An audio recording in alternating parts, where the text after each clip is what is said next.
Internet, the infamous Tony here, and I'm here with my brother TJ, and today we're talking about stuff on our first ever episode of Talking Nerdy. Really? Yeah, we're going to talk some stuff. About what stuff, you might ask? Yes. In particular stuff. Resident Evil 2, the remake. That's a thing. No, it's not. It's going to be a thing. Mm-mm. It's not a thing yet. It's not a thing. But it's coming. It is coming. We don't know when, though. Oh. Okay, so Resident Evil 2, the remake, was announced in 2015, and we know that it's in development. Capcom's working on it, but they're being pretty tight-lipped about it. So we don't have a release date. Lipped. Very tight-lipped. Lipped. Lipped. Like a lip? Yeah. Oh. They're not saying words. Kind of like what you do 9 times out of 10 when we do these videos. Just, throwing that out there.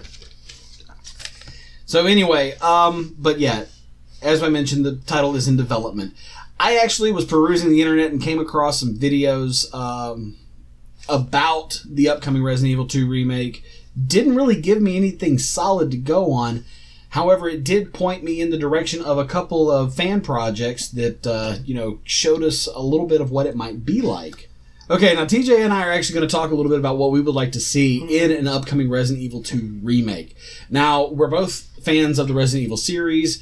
I didn't actually get into Resident Evil 2 first, like a lot of people. A lot of people really, they associate Resident Evil 2 as the beginning of their love for Resident Evil. Just about everybody in my high school class, whenever I was still in school, when Resident Evil became a big thing, nobody talked about the first Resident Evil. Nobody. Like, they all talked about Resident Evil 2. That was where the series started for a lot of them, and it was kind of weird to me that that was a thing. But, yeah, so naturally, I didn't listen to them, and I played the first one, and I liked it. And then I played the second one, and I really liked it, just because it was a really good game. But yeah, so what would you like to see from a Resident Evil 2 remake? Okay, let's talk camera angles first. There is some speculation. People are talking about, fixed camera angles like the old Resident Evil 2 style versus the over-the-shoulder camera like featured in Resident Evil 4. What do you think would be a better fit for a Resident Evil 2 remake? It depends. Okay, on what? It depends on whether it's a remake or what is that other word called? A reboot? Yeah. Or a reimagining? Yeah. So if it's a reimagining, you would want it to be kind of more like playing Resident Evil 4 through 7? Well, 7 was first person, but 4 through 6. Yeah, 4 through 6. So 4, 5, and 6. I could kind of see that. Either way for me, if it's a reboot or a reimagining, I feel like the over-the-shoulder camera is actually probably preferable to the traditional fixed camera angles. The fixed camera angles are cool because it gives you, it gives you that same viewpoint that you had in the original game. But for me, it heightens the scene. It makes it a little bit scarier when you have that very limited field of vision. You get where I'm coming from with that? Kinda. You can hear the zombies, you can hear the monsters, but you can't see them. The audio cues are really the only thing that you've got to go off of, and you've got to navigate this whole world with this limited field of vision, and to me, that makes it a little bit scarier. Now, of course, there's some speculation about that. One of the things in Resident Evil 2 that, like boss fights and things like that, where headshots were uncommon, fighting off the groups of zombies, again, where headshots were not an everyday occurrence until you figured out how to blast 15 heads off at one time with the shotgun. But that over-the-shoulder camera angle would probably make that a little bit easier, is what some people are saying, and not preferable to the game style, the style of play. What is your take on that argument? In my opinion, Yes. I think it'd be a better thing. Why do you feel that way? Because most people now are getting to where they're kind of used to the fact that that's how the games are. And I mean, you'd have to go back and be like you were playing it for the PlayStation when it first came out. If you go back to the way that it used to be, and it was fixed and all that. Gotcha. So you'd be going back further and trying to figure out how to do it. And some people might not particularly like having to go way back that way if they've never played the older ones, that is. Gotcha. I think I got you. I think I followed you on that. So basically what you're saying is that, because the over-the-shoulder camera angle is kind of commonplace in most third-person shooters now, that it, even though it might make the game a little bit easier to progress through, it's familiar territory for most gamers now, and it would make it easier for them to jump into the story instead of having to relearn controls that we grew up with the fixed camera angle style of third-person shooter. Yeah, pretty much. Okay, so that makes sense, and I think that's a viable argument toward that. Because obviously with Capcom working on this project, it would make sense for them to try to come up with a way to keep their game relevant and appealing to the current generation of gamer. Okay, so let's talk a little bit about story as far as the story of Resident Evil 2 goes. Okay, so in my opinion, Resident Evil 2 had a really good storyline. I loved and I'm not going to throw this all out there for those of you that haven't played Resident Evil 2. Now that I'm thinking about it, I don't want to throw any spoilers out of there. I'm sure there's plenty. Were you about to do that? I was going to spoil the whole thing. You should not do such things. But I mean, of course, I'm sure everybody that's watching this video has already played the game. But I liked the storyline, the way that the characters, the way that their paths crossed one another, the way that their stories intersected. One of my favorite things was probably the way that you played through scenario A for a character and scenario B for a character.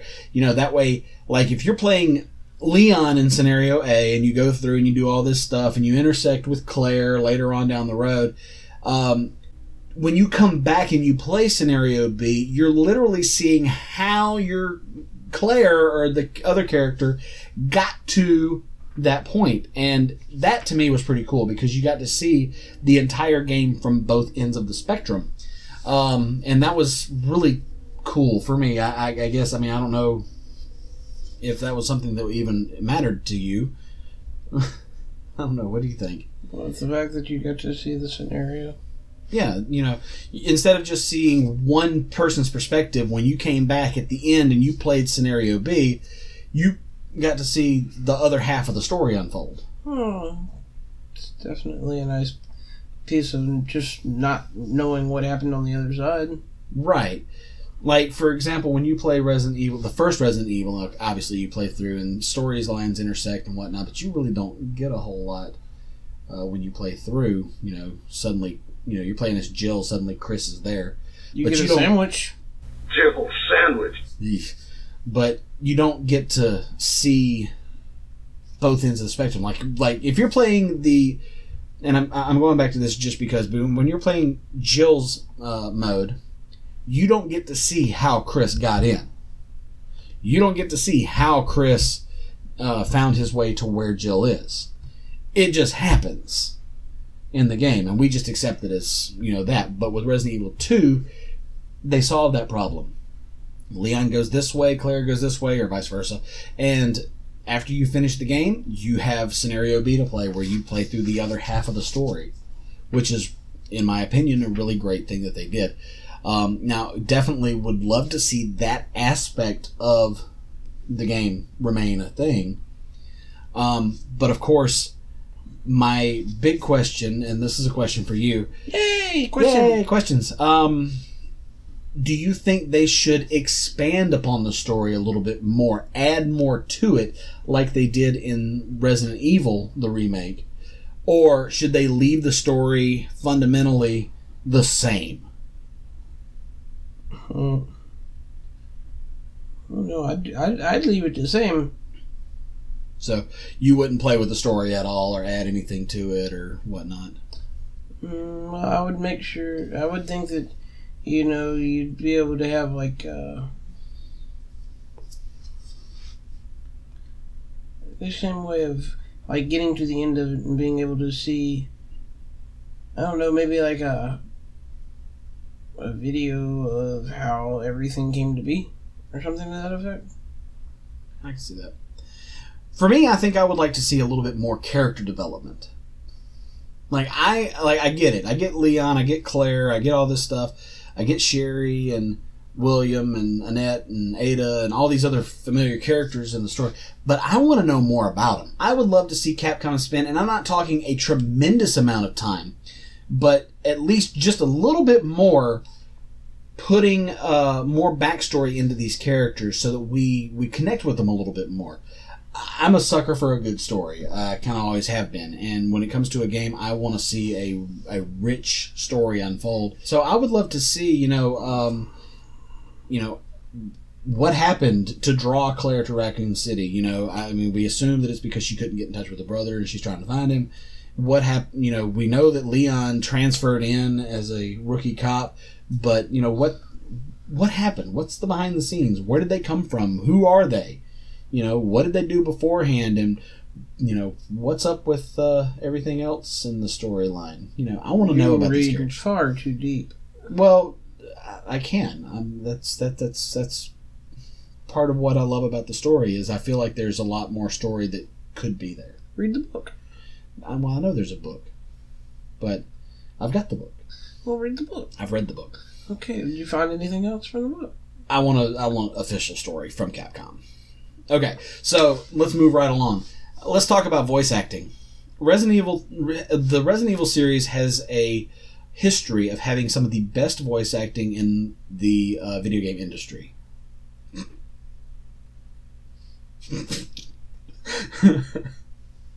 Okay, no it doesn't. Okay, Resident Evil definitely does not have a good track record when it comes to voice acting. One of the things that made the first Resident Evil so much fun and really propelled it to cult classic status is the god-awful voice acting.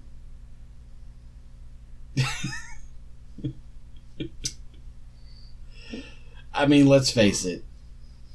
The Jill sandwich line has definitely gone down in history as one of the best lines ever in a video game because it was so bad. It was so bad it was good. I can't make this up.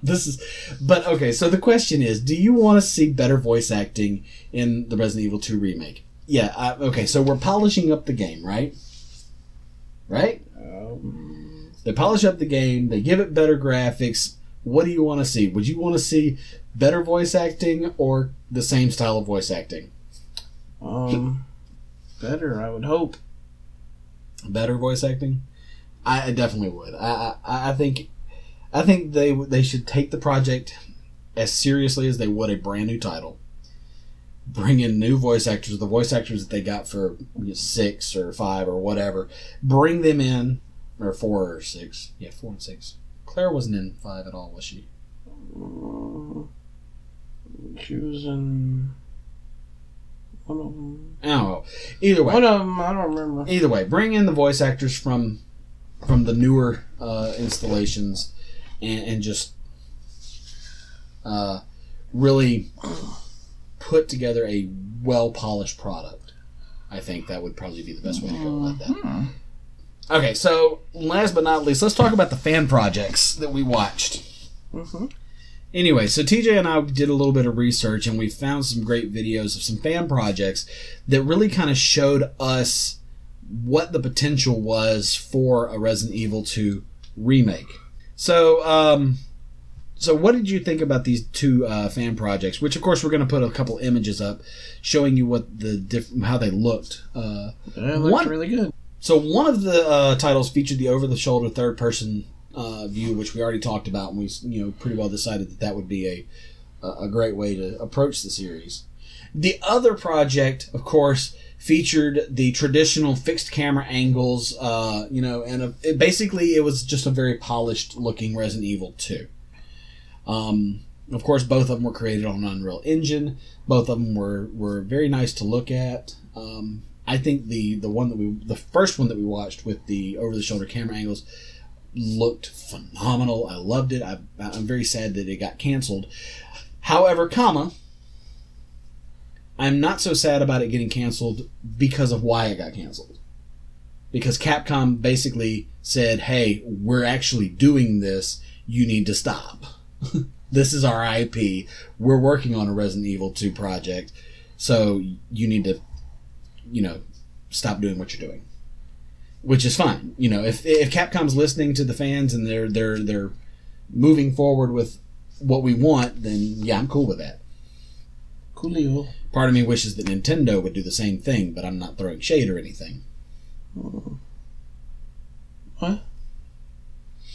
Anyway, so what did you feel was the better project of the two? Did you like which one did you like better? I like the first one. The first one, the over the shoulder. I think we both pretty well agree to that. Which, of course, I'll put a link in the description for you guys to go check that video out yourselves, so that you can kind of see what we looked at. In addition to, of course, the images, the still images that you guys just got to see. So that was, that's what we're looking at right now. Again, we don't know when it's coming out. Nobody has said anything. Everybody's being pretty hush hush. I'm excited to see it, and I really hope that Capcom does deliver a great product whenever they finally do come out with it, because I think it would be very appealing, not just to existing Resident Evil fans, but to the new generation of fans that didn't get a chance to play some of the other Resident Evil titles, or that have played it, but they don't know the whole backstory. There's plenty of people out there that probably played Resident Evil 7 and don't know anything about the Umbrella Corporation. Huh? So there you go. All right. Well, thank you so much for joining us on this episode of Talking Nerdy. Be sure you join us next time when we're going to talk a little bit about some anime stuffs. And, we'll see you later. Bye.